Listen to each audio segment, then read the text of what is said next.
नवरात्रि में कन्या पूजन का महत्व जानिए। पूजा विधि और नियम से लेकर सब कुछ। 9 अप्रैल से चैत्र नवरात्रि की शुरुआत हो चुकी है। इस दौरान 9 दिनों तक मां दुर्गा के बड़े धूमधाम से पूजा अर्चना की जाती है। नवरात्रि के 9 दिन पूरे होने के बाद कन्या पूजन का विधान है। इस दौरान जो लोग 9 दिनों का उपवास रखते हैं उन्हें अपने घर में कन्या पूजन जरूर करना चाहिए। मान्यता है कि कन्याओं को मां दुर्गा का स्वरूप माना जाता है। कन्या पूजन करने से आपको उपवास का फल मिलता है, साथ ही घर में सुख शांति बनी रहती है। नवरात्रि के बाद कन्या पूजन के द्वारा सभी भक्त मां दुर्गा का आशीर्वाद प्राप्त करते हैं। देवी भागवत पुराण के अनुसार देवराज इंद्र ने भगवान ब्रह्मा जी से भगवती को प्रसन्न करने की विधि पूछी तो उन्होंने सर्वोत्तम विधि के रूप में कुंवारी कन्याओं का पूजन ही बताया। तब से लेकर आज तक कन्या पूजन किया जाता है। आइए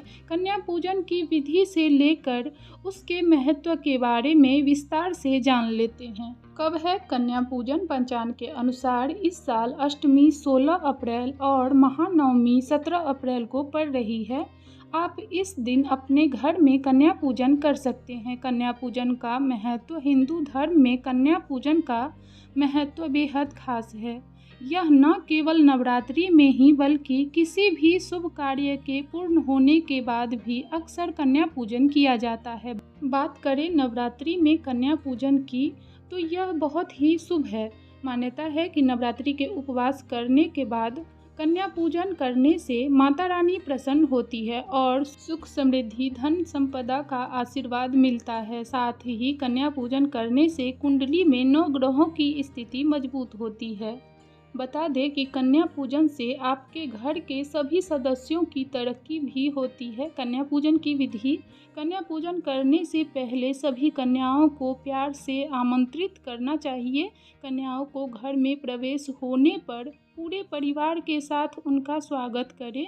घर में कन्याओं को स्वच्छ स्थान पर बिठाकर उनके पैर को धोए। सभी देवी स्वरूप कन्याओं के माथे पर अक्षत, फूल और कुमकुम लगाना चाहिए। इसके बाद माँ भगवती का ध्यान करते हुए भोजन कराएं। फिर अंत में उन्हें कोई उपहार या पैसे दें। अंत में कन्याओं को जाते समय पैर छूकर उनका आशीर्वाद ले और देवी माँ को ध्यान करते हुए भूल की क्षमा मांग लें। हर वर्ष की कन्या का अलग महत्व है। हर साल की कन्या का एक अलग महत्व है। अगर आप 2 साल की कन्या का पूजन करते हैं तो इससे आपके परिवार से दरिद्रता दूर होती है। 3 साल की कन्या को त्रिमूर्ति का रूप माना जाता है। इसका पूजन करने से जीवन में धन्य धान्य की भरमार रहती है। 4 वर्ष की कन्या को कल्याणी माना गया है, वही 5 वर्ष की कन्या रोहिणी होती है। इस सभी का पूजन करने से व्यक्ति रोग मुक्त रहता है। 6 वर्ष की कन्या को कालिका रूप माना जाता है। इसके अलावा 7 वर्ष की कन्या को चंडिका माना जाता है। अगर आप अपने घर में 8 वर्ष की कन्या का पूजन करते हैं तो वह सांभवी कहलाती है। इसके अलावा 9 साल की कन्या को दुर्गा का रूप माना जाता है। 10 साल की कन्या सुभद्रा कहलाती है। इसका पूजन करने से भक्त की मन की इच्छा पूरी होती है और जीवन में सकारात्मकता बनी रहती है। तो अगर वीडियो अच्छी लगी हो तो वीडियो को लाइक करें, शेयर करें और इसी तरह के वीडियोज़ देखने के लिए हमारे चैनल को सब्सक्राइब जरूर करें। धन्यवाद।